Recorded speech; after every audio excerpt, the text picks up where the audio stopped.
Hi, I'm Angee. And I'm Jaime. Taking care of our mental health is the key to happiness. But even the best therapists sometimes lose their keys. Join us for Therapeutic Happy Hour as we address the absurdities of life's daily expectations as best friends, mothers, and yes, even therapists. Welcome to The Shrink Show.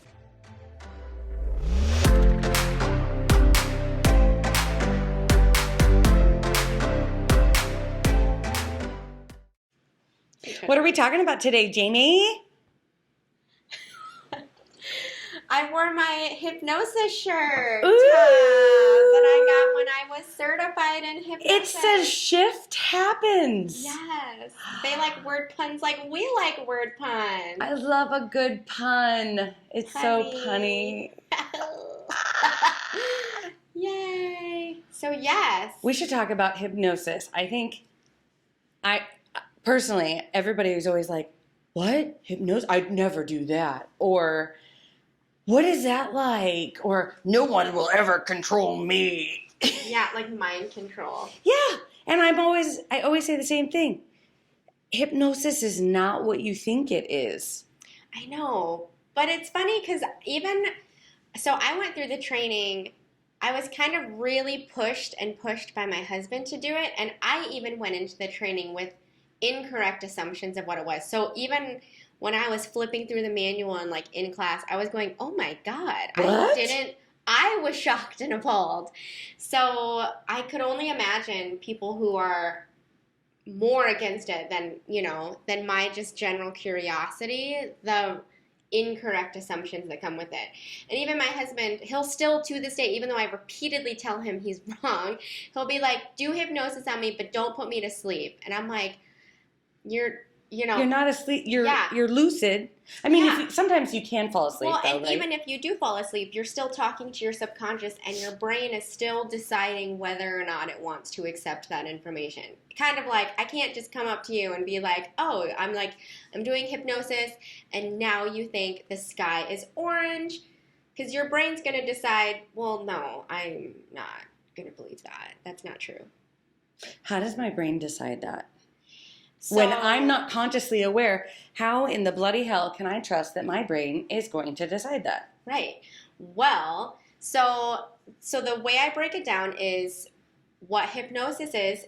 It's a focused state of attention where I use it by turning down the volume of the front part of your brain. And the front part of your brain is the part that... The prefrontal cortex? Yes, the prefrontal cortex. It's the part that, they say that's what we need to learn how to make good decisions. Logic. It's our logic. It's our decision. It's how I decide, oh, the sky is blue. I see it, right? I understand because I can sequence things, right? So if we turn down the volume, because it's still there, and I am then talking to the back part of your brain, which is your subconscious. Like your amygdala. When I use it in therapy, it's also your amygdala. And we're talking to that part of your brain, but the front part of your brain, the part that's saying, this is stupid, I've got to run to the store in 10 minutes, I've got another appointment soon, oh my gosh, I forgot to take my dog out before I left. I just turn down the volume. So it's still there, but it's not as important. It's like just background noise. Almost like you give yourself time to explore what you truly need. What your brain really wants to pay attention to. But again, it's the same reason why we turn down the volume in our car. So we can just turn down the volume of like that extra noise so you can actually concentrate on what you want to do. So for example, I go, easy examples of times you've been in hypnosis without ever knowing about it is if you've ever driven or ridden in a car and reached your destination without realizing how long it took or the route that you took. Maybe you ran a red light, you just don't remember. If you've ever binge watched a TV show and lost track of time, and or read a book, lost track of time, even if you got emotionally like a responsive, so like if you laughed, if you cried at a movie, that's a state of trance because that's not actually happening, but your brain is so involved in the movie or the book that you are emotionally reacting as if it's happening. Wow. You listening to me right now is a state of trance because you could be driving. Oh my God, are you putting me into fucking hypnosis right now? This is fucking mind control right now, bitch.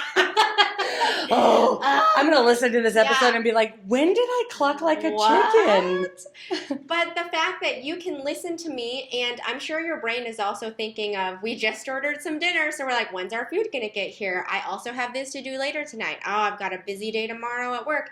But you are focused enough behind all that white noise on what I am saying to comprehend it. Still a state of trance. Wow. Fun fact. So I'm guessing most people have experienced some of those examples. But when I'm in a state of trance like that, I'm still in control. Absolutely. Right? But then if somebody hypnotizes me, they can just fuck with my control. Fuck with your control. Wait, what? So the fun part is, and I guess this is what I didn't realize too, is in the shows, because I've only known hypnosis from like all the stage hypnosis, like the comedians, and they make you do crazy, silly stuff. Right. And that's what I mean. Like they can make me do. They can fuck with my control. What I found out is the verbiage is they didn't make you do anything. You decided you were going to do that because think about it. They went to a show knowing it was going to be vulgar, it was going to be inappropriate, it was going to be outrageous. And they went to the show knowing, you know what, I'm going to raise my hand, I'm going to be a volunteer, just for shits and giggles. And they also decided how much they were willing to do. And it turns into, I think, like for my husband, for example, it's confusing because when they say the word sleep, my husband's like, oh, well, they're asleep on stage. And I go, see, now that I'm trained, I know that they simply use words that will invoke a reaction. So sleep, like think about the word sleep. Like what do you do when you sleep? You're completely relaxed. You just go limp, your eyes are closed. You're not trying to do anything with your body. So they're saying words that will invoke a response quickly because they're in the middle of a show and they've got to get things rolling. But they're deciding whether or not they want to do it. Guess who volunteered and decided? Sure fucking did. How'd that go? I did all the crazy things that he asked me to do. Yeah. But, because as you were talking, I was thinking. Yeah. I was thinking about what did I decide ahead of time? Yeah. And I was like, I'm going to entertain. Yeah. Like, this is funny. Well, yeah, and you went knowing, like, I'm going to have a few drinks. I'm going to be kind of, like, and I know the friends I'm with, so, like, I'm comfortable with them to be this level of silly. Mm-hmm. My other example I always tell clients is, so my best friend, she was in the show, too. And she did the entire show, and she was, like, one of the funniest people. Like, because you know how, like, in the group, there's, like, a group of people on stage. There's usually a few that he tends to pick on because they're the most outrageous. Yes. And that was her. And so everyone was loving it. So right at the very end, they were going to have all the participants say something obnoxious to the friends that they came to the group with. Oh, my God. So he saw me, and he asked my ethnicity and was clearly going to say something along those lines, like going somewhere probably raunchy with it. He whispers it into her ear, and she goes, yeah, I'm not going to say that. And then she was out of trance, and then he goes, oh, she's out. Because she decided that's my line. And the whole audience goes, oh, because everyone wanted to know what he told her. But she was like, she even was like, no, I kind of was aware, like, the whole show, like, what was going on, kind of not, like, kind of just... It's kind of like your inhibitions go down a little bit. Yeah. But I think... But her line, yeah. And so I go, but that's my example of you have complete control. You can decide in the middle of any session with me or whoever is hypnotizing you, I'm done. And you can be done. But, okay, so 100% a good example of this is if we... weren't, like, let's say I just wanted to start skipping through the grocery store. Right. By myself as a 40-year-old woman. What would likely stop me is the prefrontal cortex that is the thoughts. Yes, that is, oh my God, people are going to judge me. People are going to look at me crazy. Like, what if I run into someone? What if I slip and fall? Whatever it is. I can't do that with this outfit on. Yeah. I just feel so uncomfortable. But if we were to turn down that volume. Yeah, it's still there. And just let ourselves be free and inhibited, then we would likely do that, which I think is exactly, it proves that point of what you're saying that's on stage. Yeah, they all decide. They are inhibited. So she was aware, but she just didn't care about people's thoughts or reactions. Right. Because she didn't have to. Right. She knew, just like you did, I'm going to the show. It's going to be crazy. People are going to do really crazy things. He's going to have you say and do crazy things. And that's what happened. But she decided when she was done. And we've all seen it on shows too. People get kicked off the stage all the time because they're like, oh, they're out. Like, they decided, I'm not going to do this anymore. Like, I'm too embarrassed. I actually didn't want to do it. I'm actually a little scared. I don't want to be this vulnerable in front of an audience. Yeah. Whatever. We all decide. What did he say to her? She doesn't remember. She just knows she wasn't going to say it. Damn it. Yeah, I know. I asked her. Oh. She was like, I just knew, no, that's my friend. I'm not going to say that. I'm sure it was very inappropriate.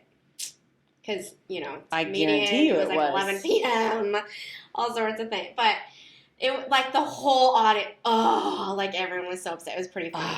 So the way I use it is with therapy, and so a lot of times it's helpful because, again, we can turn down that front part of your brain, the part that's just like, I'm not good enough. This is stupid. This, like, other people always have it way worse. Like, my abuse wasn't that bad, or, I still love that person, or, I should be over it by now. The sex was really good. Yep. We just turn down the volume of that, and we talk, again, to the back part of your brain, which, okay, so in trauma therapy, that's where that fight, flight, or freeze, or fawn gets stuck. That's where it is programmed, or it stays. And so when I can talk to that part of your brain, in hypnosis they call it your subconscious. If I can talk to that part of your brain and have a dialogue with that part of your brain, then we can further determine, so why is it that you are triggered by this event when the trigger is actually something that happened way back at this point. But your body has a memory. Yeah, but your body has a memory. So then we can talk to that part and then realize, oh, so I'm talking to you like, your 20-year-old self. I'm talking to your 5-year-old self. And then it's helpful because the front part of your brain gets a visual aid of, oh, that's a teenage part of me that's overreacting. And they're not overreacting, they're in it, because that's when the abuse happened. Yes. And so that it helps the front part of your brain make sense as to why I'm responding in such an irrational, unreasonable way, because the back part of your brain is nothing but your most animalistic part of you. This is why I fucking love hypnosis so much. Magic. And that's what I always tell people. I'm like, for me, it was the first time I could fully understand why I did something. And I am very much I need to know why. This is falling, so sorry, podcasters. But I need to know why. It's still just I know, falling. it's struggling. I need to know why. Yeah. I need to know why I do the things that I do. Because if I can't figure out why, then I can't fix it. And I need to fix it because it's making me uncomfortable. And it's helpful because it's almost like, so some people, when you experience hypnosis, what it feels like is very subjective. So sometimes people report they feel like really heavy, like their muscle, like it would take so much effort to lift their arm. Like light as a feather, stiff as a board. Yeah, and some people, they feel really light, like they're like, I feel like I'm floating. I feel like I'm just so relaxed. And so the physical sensations can vary, but even the mental experience is, sometimes it's almost like a dream. So it's like, maybe I'm visualizing and replaying an event, or seeing faces, or seeing like people that we're trying to process. Sometimes it's like I had one person, they don't see a thing, they hear it. It's like someone's telling them, and then this is about to happen. And they're like, and then they'll say it. They'll be like, oh, this is about to happen. They just hear it in like their inner ear. I knew somebody who saw colors or had like sensations of being covered in some sort of material that invoked an emotion. Yeah. Which then somehow triggered where it stemmed from. Well, and again, if we're dealing again with the trauma side of it, the emotion is talking to that back part of your brain because the emotion is what got you stuck in whatever we need to clean up. So the intense fear, the anger, the sadness and sorrow or despair, like that intense emotion is usually what is the trigger. And so that's why I'll have clients be like, yeah, it's so crazy. Why do I get triggered by this? And I'm like, well, what does that make you feel like? Well, that. So take away the experience and focus on the feeling. When are other times in your life that you have felt the same exact way? Maybe not the same severity, but similar. And then that's when they can resource back to, oh my gosh, that is exactly how I felt after that one car accident. That is crazy. So no wonder I get nervous every time somebody makes me feel that feeling. Feel that way because I think I'm in danger. I'm about to die. Yet you could have that feeling sitting in your office at a meeting. And you hear a loud noise. That's it. Or that, yeah, and it gives you that feeling and instantly you panic. So we, of course, our thinking brain doesn't connect the dots because why would I connect sitting in my office safely with a car accident? Yeah, with life or death. Right. And then we just think, well, I just need to calm down. I'm just stressed out. I'm like, well, I mean, yes, you need to calm down, but let's break down why. Why is that not happening? Right. And so hypnosis, it's just like demystifying the side of things where it's not mind control. You are awake, you are conscious, you get to decide what you want to take. So, for example, if you're in session with me, or again, with any hypnotherapist, and say they give you a suggestion, like you are going to be calm and confident as you give a speech in front of 100 people tomorrow. And let's say you haven't fully decided that you like public speaking, you don't have to accept that. You, in fact, will not accept that because your brain gets to decide what you receive. It's the same thing as in anytime your friend gives you a suggestion, you decide if you're going to take their advice or not. Yeah. It's the same when you're in hypnosis and your hypnotherapist is giving you a suggestion. You can say, oh yeah, I accept that and that is what I'm going to take now. Or I don't accept that. That is not what I'm going to take now. So you always have 100% control. You always have the final say because your brain is capable of doing that. There's a thing. I don't know what that means. Oh, I think it's all right. Okay, just making sure. Thank you. I love that.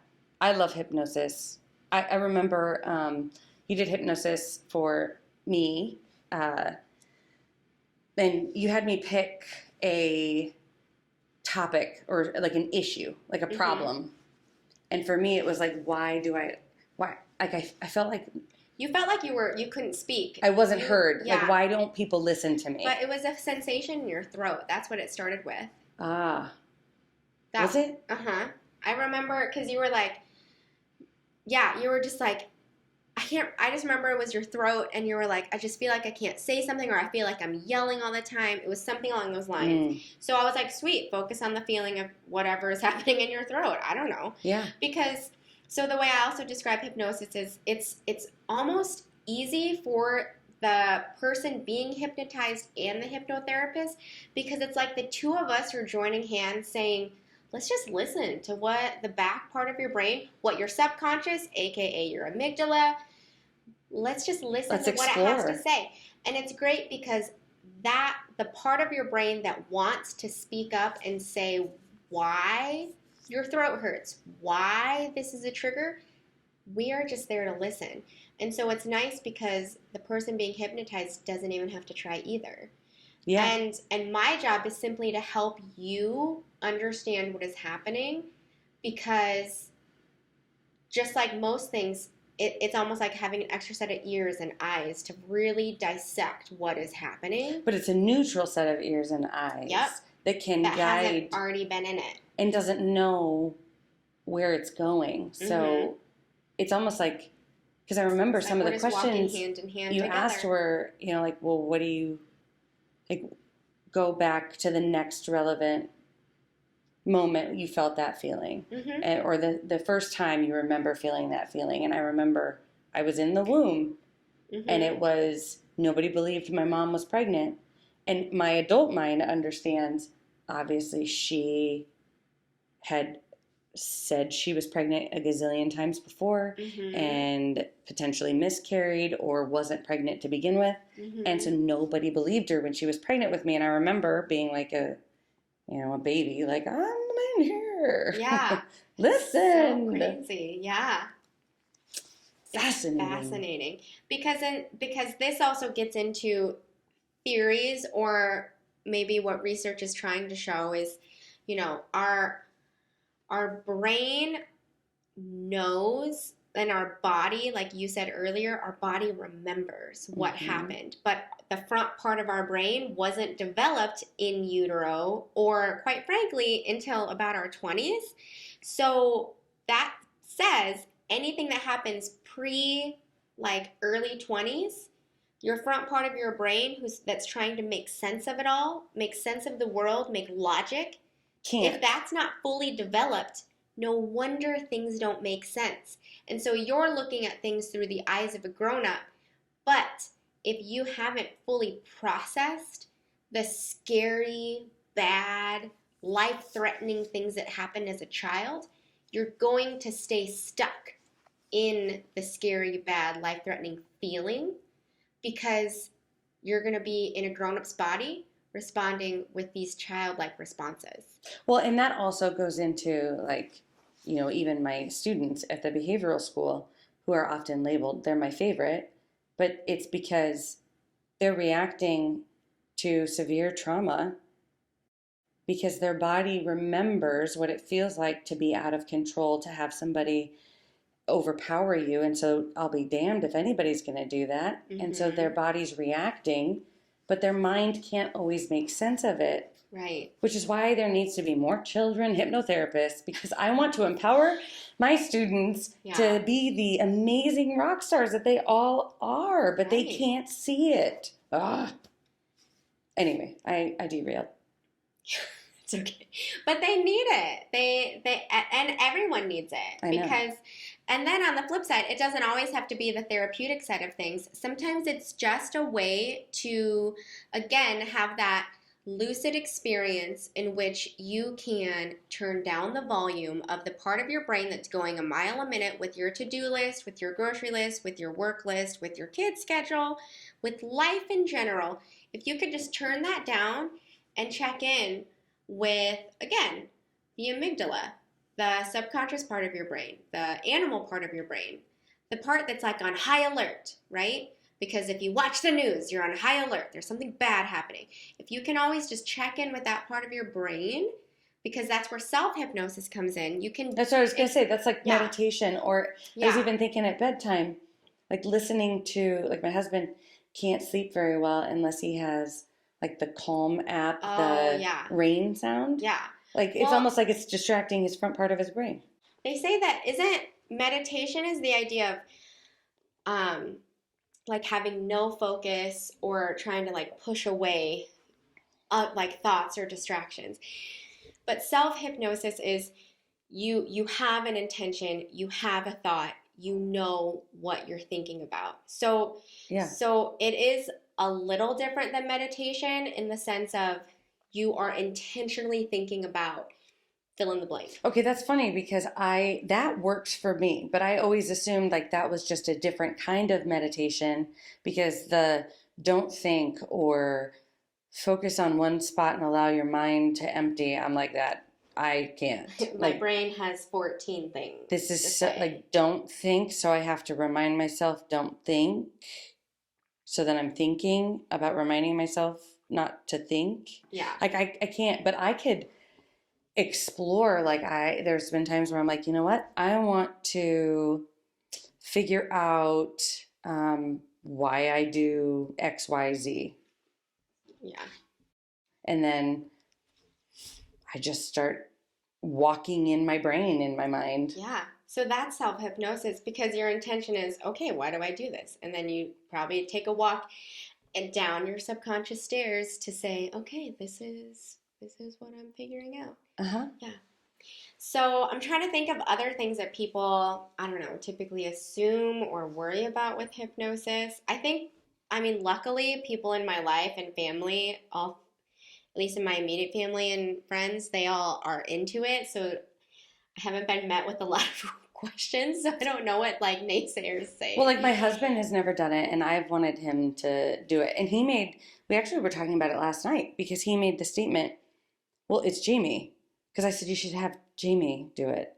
He's like, well, it's Jaime. Like, why? I mean, we're friends. Like, I shouldn't have her do it. And I'm like, oh, okay. So if you know a really great mechanic that works really well on cars, because you're friends, you should go to a complete stranger when you're hesitant about getting your car fixed? Oh, that's a good point. Yeah. That makes zero sense to me. Yeah. I'm like, why wouldn't you go to somebody you trust? And I Yeah. think people just naturally trust you. Right.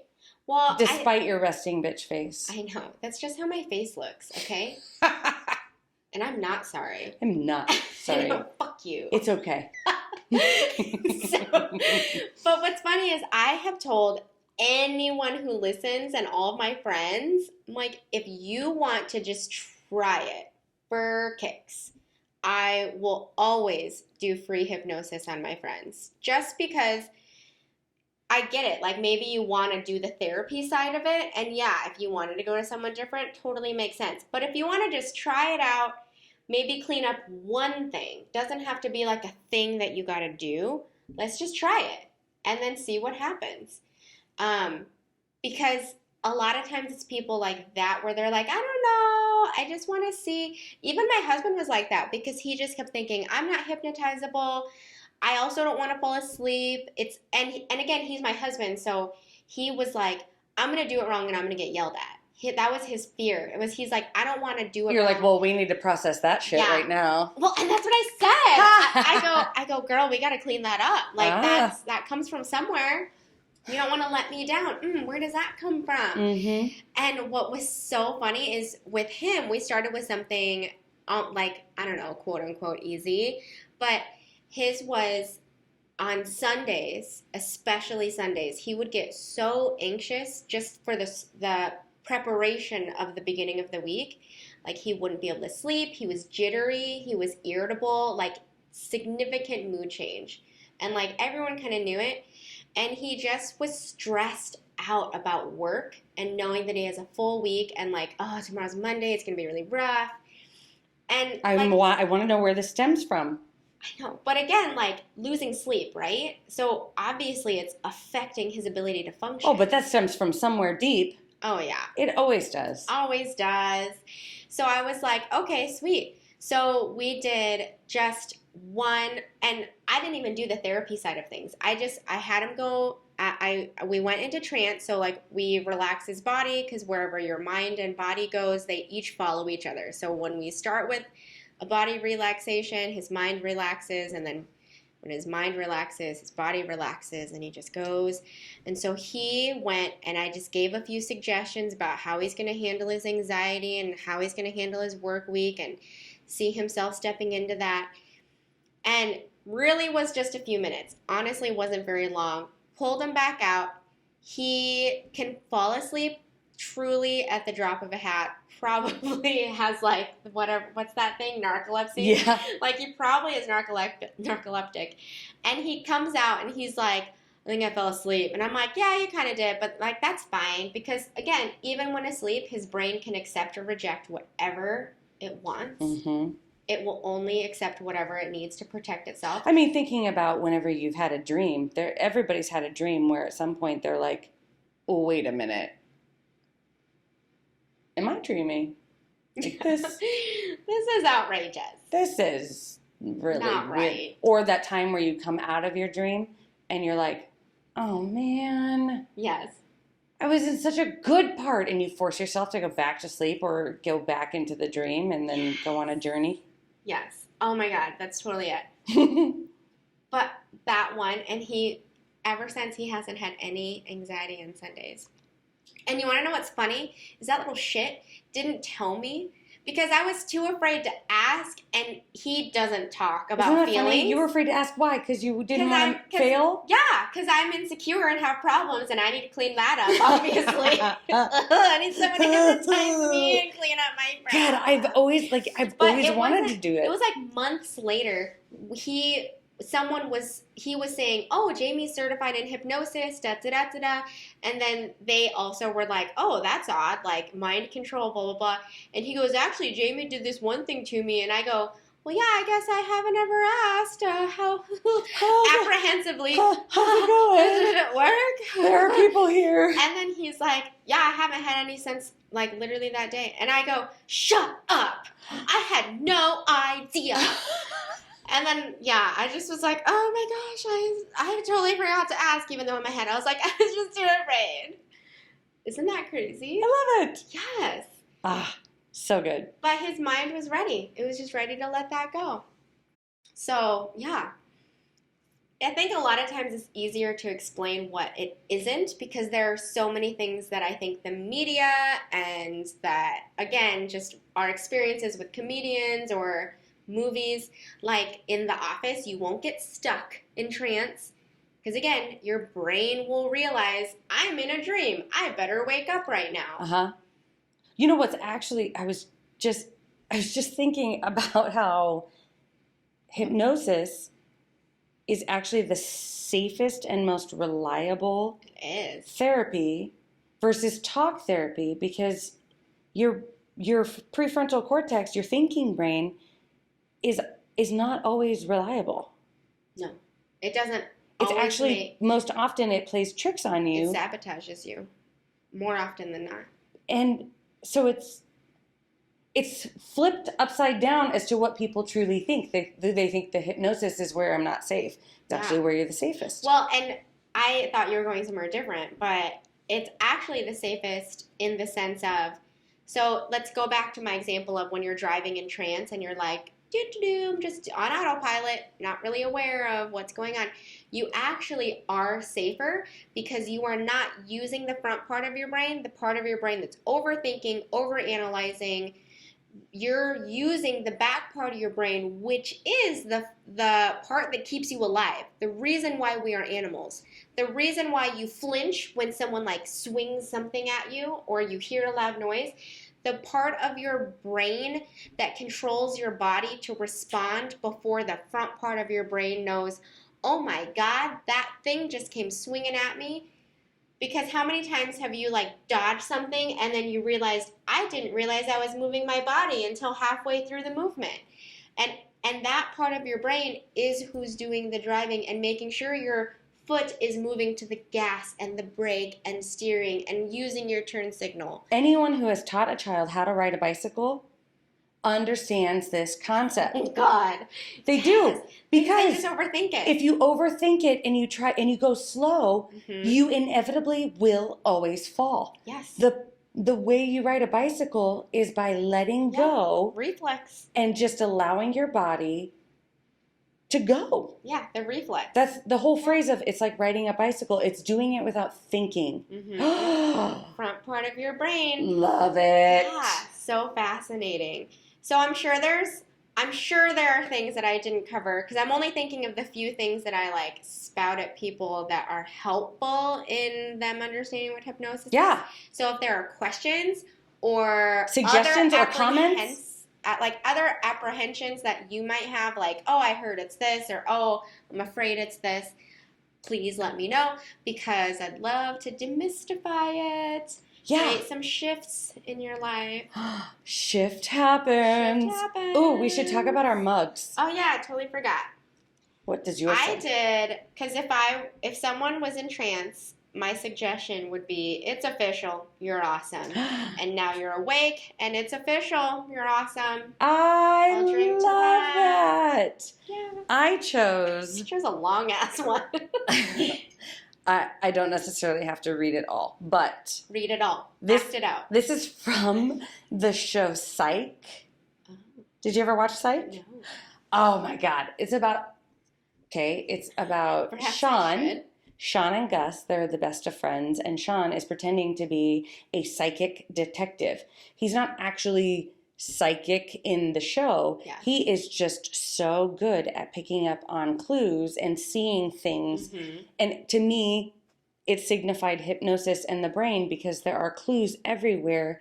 We just aren't always picking up on them. Yeah, or the front part of your brain is connecting the Also, wrong it's dot. the psyche.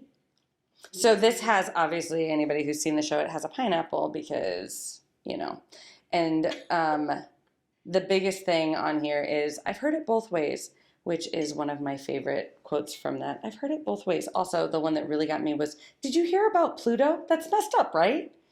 Because I totally feel that. Feel it in my bones. Is it a planet, though, again? It's a planet. You know what? Again. In my life, it will always be a planet, whether it is or isn't. Well, yeah, it always was to me, but it is again, though, right?